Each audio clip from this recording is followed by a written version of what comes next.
and welcome. I am Andrea Nakayama, and I'm here with one of my lead functional nutrition and lifestyle practitioners on my nutrition team, Jen Baum. Welcome, Jen. Hello, I'm so happy to be here. And we are here particularly today to talk about food, mood, poop tracking, one of our favorite things to do personally and professionally. And we kind of want to talk about how it can work for you and maybe how it has been working for you if you've been going through the journaling process. So I know I've been journaling lately, and there are a few things that really stick out to me when I step back and I just collect information instead of just being in the rote everyday movements of my day. And a few of those things for me, Jen, are that I notice that I do poop 2 to 3 times a day, good poops, good number of poops, except they all happen before about 2 p.m., which is really interesting. I had never noticed that before. And another thing I noticed were colors. It's really hard without some concentrated effort to get all the colors into my diet. And one of the things that I've been trying to do as I spend more time taking out my colored pencils and playing a little bit more is recognizing which colors are missing. And then when I'm at the store, I just bring added attention to bringing those colors into my grocery basket so they get onto my dinner plate. For instance, if I'm getting a lot of orange because I'm eating carrots, I'm eating squash, but I'm not getting a lot of red, then I just go for the red pepper instead of the green or orange pepper. And it's just a quick little thing of reminder in my head of, right, red needs to get onto my plate. How about you, Jen? What do you notice first and foremost when you're tracking? Yeah, well, first and foremost, I noticed I do not tend to be a journaler by nature. So I resisted. Me too. I resisted food, mood, and poop journaling for a long time. But that said, I became a convert because it's so helpful in my journey to feel my best and eat in a way that supports my body and what I need to have energy throughout the day. Because what I found being a nutritionist and working at Replenish, and I think I'm eating super healthy, and I am overall, certainly, a lot healthier than what you might see out there. But in terms of, I get a little food amnesia, right? Especially when it comes to like really high quality dark chocolate. That makes me in for a little snack. Right? Yeah, and I forget. Or another example is like just not getting any greens in. Like I'm eating veggies as part of my meals, but maybe I didn't get as many greens in as I needed. And then the other thing that I notice is and this has really been a big turning point for me in how I support my own health, is that the connection between what I'm eating and my blood sugar levels and my energy levels.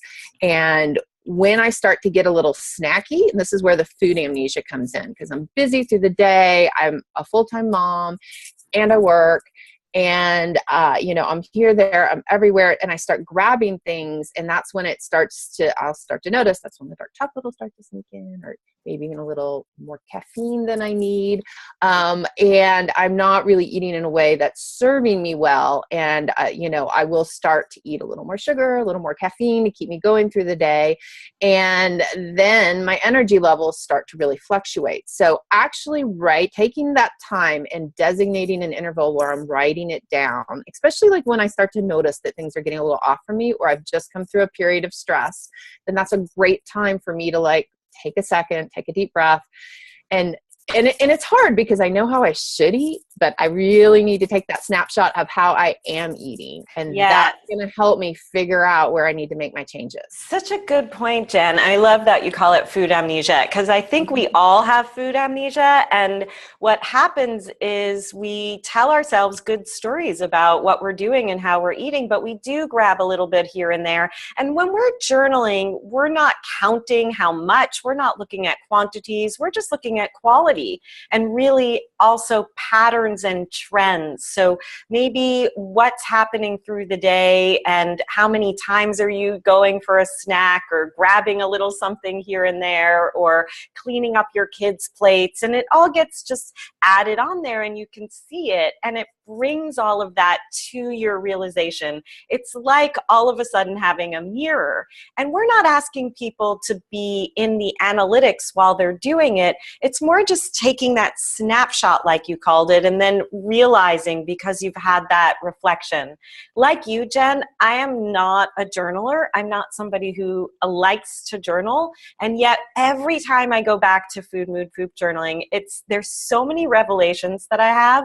And there's just this like upgrade. It's like I get to hit the reset button just by tracking because I'm bringing that awareness into play. And I just love that about it. Like you, I might go through a day where I'm eating plenty of vegetables. I'm eating a healthy diet, but then I realize, oh, I didn't eat a lot of leafy greens today. And then the next day, what I'm going to do is bring that to my awareness so that my meals shift. And right there, I've made an upgrade. Other things I might notice, like you, with the snacking or with the blood sugar, I might notice if I eat something. For instance, recently, I had a little buckwheat that I had made for my son. And I always like to say I don't eat grains except when I do, which means that I don't often eat grains, but they're not in the poison ivy lane for me. They are once in a while. But I had a little bit for a snack with some coconut oil and some coconut aminos and some good sea salt, just a tiny little bowl. And I was so full, not bloated or anything, but I was full enough that I didn't want to eat the good dinner that I had prepared that had lots of good veggies and protein in it. And so really just bringing that attention and awareness helps you to recognize, oh, that maybe is a sign for me. What's that a sign of? And of course, you need more than one time to make any deductive, conclusions about something, but it allows you to pay attention. Yeah, absolutely. And I think that's a really good point because a lot of times, and what I really work with myself, my family, and my clients is we need to look at the trends. And that's why I think I really like a good 5-day food, mood, and poop journal.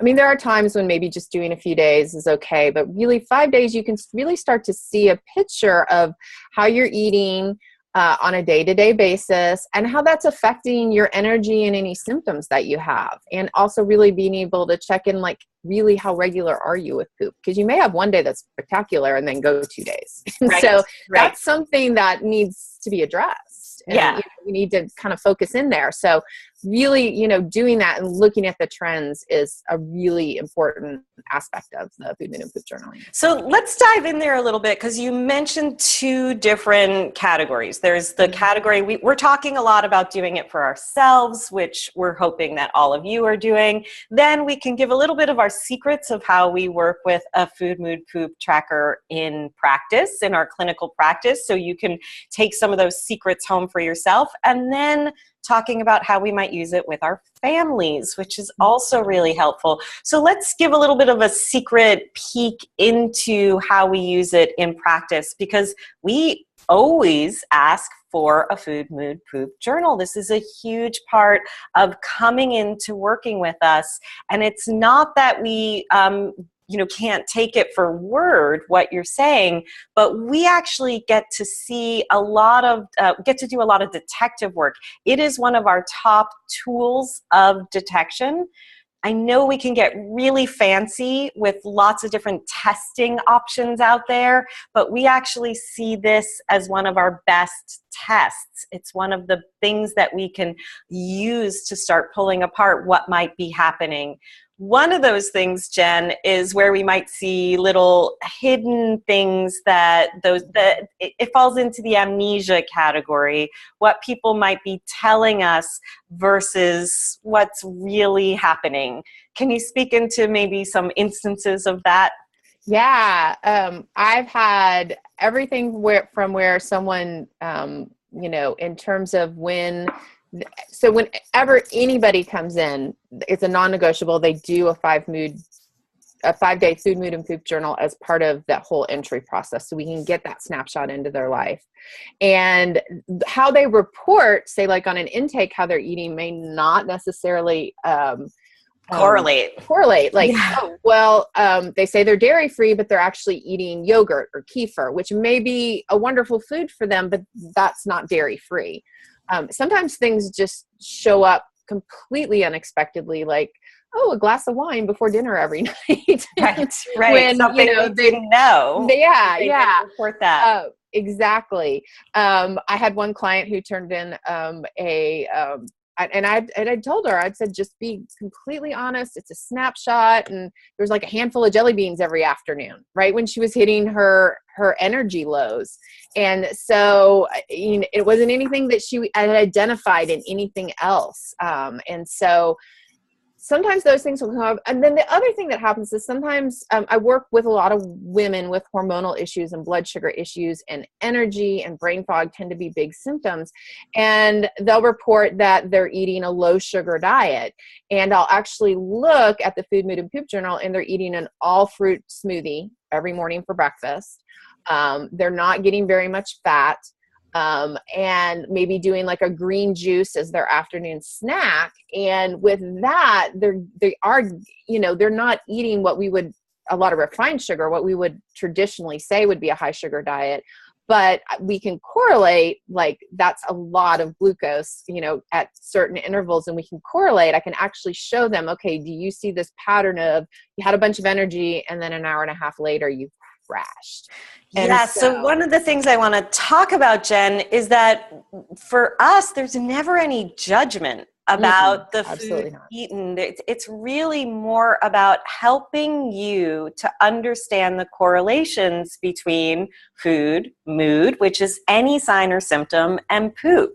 And we're experts at being able to make those correlations, but I want you to be an expert for yourself as well. That's why this tracking tool is so important. It enables you to gain back some expertise by not just being in the minutia and being in your mood or your symptoms, but stepping back and going like, wait a minute, every day at 3 o'clock or 3:30, I'm making decisions to eat something.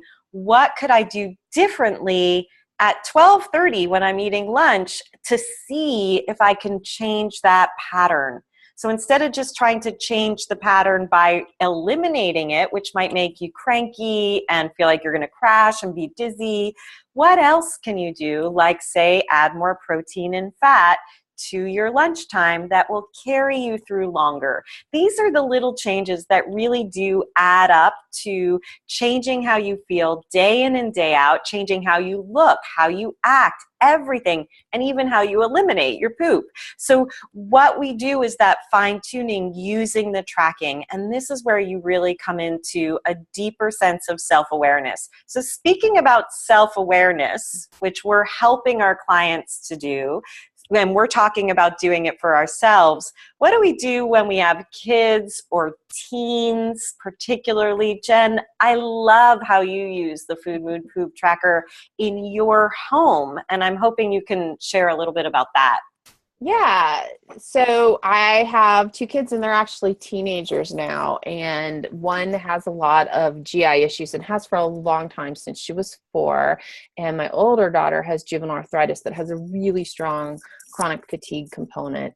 And when I was younger, it was really helpful for me because I was providing the food. I was doing the food, mood, and poop journaling. When they were younger. I'm sorry. Well, I was younger then too. We were all younger. But yeah, when they were younger, absolutely. I was feeding them and I was tracking it, and I was largely in charge of that. And so it was a really helpful tool for me as a mom to optimize their diet and really make correlations between what they were eating and their symptoms. And then as they got older, and we'll do these periodic times of food, mood, and poop journaling, when I start to feel like things are getting a little off track, I have started to bring them into the conversation in terms of, this is what we ate and this is how you felt, and they can start to make some correlations. Now that they're teenagers, it's time for them to step into that place of taking more ownership of how they take care of themselves. So now, and this is hard, I give them the food, mood, and poop journal, and I say, you know, write it down. And it, sometimes I get really good information back. Sometimes it's a little sketchy, but that's okay. And they're much more open, especially when it comes to things like poop, to write it down than to actually tell me. Right. So that's a lot. And a lot when I work with parents with their kids, and kids get to a certain independent point, nobody's tracking that stuff. So this is where a food, mood, and poop journal can be really helpful. Yeah, and I think what's really interesting, Jen, is you're talking about, first of all, girls. You have 2 girls. I have a son. But needing to track or find these details when there are health issues. And I think a lot of people are scared of asking young girls to track because it might make them obsessive about their food. And a lot of people feel the same no matter the age. Yet when we are working with conditions or situations or signs or symptoms that we truly need to manage, this is where that deeper awareness comes into play, so that it's not about restriction, it's about understanding what works for me, what doesn't work for me. I don't want to miss school or have a bellyache or not be able to go out and play on the soccer team or do, some performance because I ate something. So now that I know that, I won't eat it. On a light side, with my son, he noticed that when he introduced sugar into his diet, which refined sugar wasn't a part of his diet when he was little, and I had that control that you're talking about. But as he grew up and was making his own decisions, he would eat a gluten-free, dairy-free goodie that was made locally that had some sugar in it. And now he really monitors his sugar because he doesn't like how it makes his skin break out, because he cares about that. He cares about how he looks. So he was able to make a correlation just by stepping back and watching that when he ate more sugar, he would break out more, and he doesn't want that. That's the kind of awareness we do want our kids to have, and we want to have for ourselves. And it's a lot of what's missing as we really tune into just doing something by the protocol or think we're eating healthy. So that's what I want to introduce here, that this is about self-awareness, and it's about taking a step back, taking that snapshot, and really just then making adjustments and seeing what works for you and your body based on what you've recognized. Anything to add to that, Jen? Yeah, absolutely. Here at Replenish, we're very much about what we call bio-individuality and helping our clients and ourselves and our families really understand what is true for us. And honestly, the Food, Mood, and Poop Journal is, I think, one of the best and easiest, most basic tools that you can bring in to really start to understand that about yourself. And step away, it can actually be kind of, as you mentioned, like people worry, or with young girls that they're going to step into this place of worrying, or it's going to feel too restrictive. But I find it's kind of the opposite. Exactly. Once you really understand how what you're eating is it's a tool for how you want to feel and how you want to get to do the things that you want to do in your life. And there's never any judgment about like, oh, I ate the jelly beans. It's more like, okay, let's look at why those jelly beans are serving you, what we can do to change a pattern with other food that will serve you better. And, so you can actually get to achieve how you want to feel and the things you want to do. Exactly. So I think that's really the most important thing. Absolutely. A phenomenal tool for that. Yeah, number one diagnostic tool. And what, Jen, you're referring to is what in functional medicine practices we call a mediator. So a mediator is what makes you feel better and what makes you feel worse. And as you identify those, you really do step into your superpowers of being your own agent of change. And we have the tools that will help you do that.